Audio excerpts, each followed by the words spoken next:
What is life? Maybe don't hurt me? Don't hurt me no more? What is love? Baby, don't hurt me. Don't hurt me. No, really though. What is life? And how do we define it?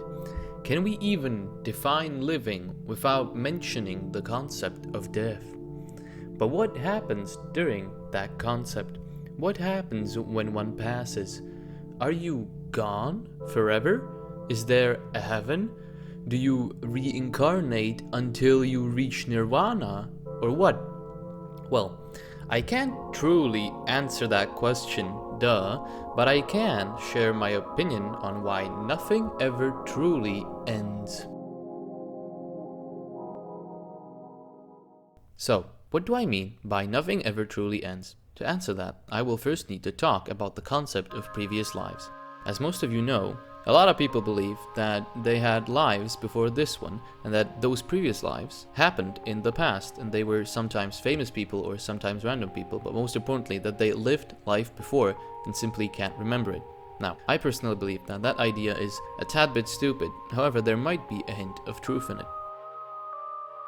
We are all made from atoms, and these atoms do not disappear when the spark of life is gone from your body. They are, in fact, still around even after you decompose, although in a different state than before. Then they go through the cycle of life, from your body to the soil, from the soil into animals, from animals into different humans, where they either stay as sustenance or leave the body and return to the soil via poop.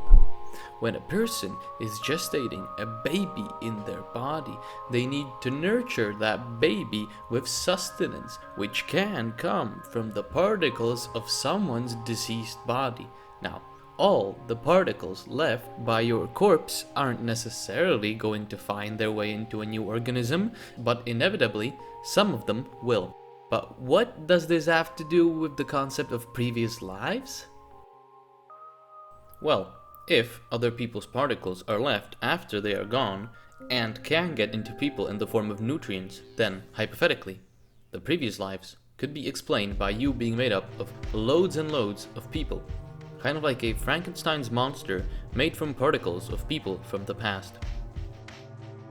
Now, if you know anything about physics, you might have an issue with this, because atoms don't last forever. I mean, the entire concept of half-life is proof that atoms don't last forever, and do indeed fall apart. However, when they fall apart, they release energy in the form of radiation. And when you think about it, everything in the universe is about energy. Everything, literally everything, is either made of energy or is energy. We wouldn't even exist if it weren't for the star commonly referred to as the sun, whose energy is constantly floating towards the rock known as planet Earth, and gives that energy to the plants, who in turn are consumed by animals. Those animals are consumed by us for that energy so that we can live. And even after we ourselves are gone, our energy is consumed too, since we decompose and then get eaten by maggots.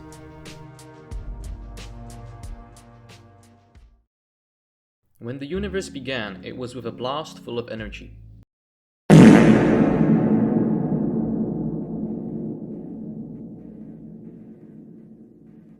That energy has been here since that time, and we are all made up of it, and thanks to the law of conservation, we know that that energy can't be created or destroyed. It simply is.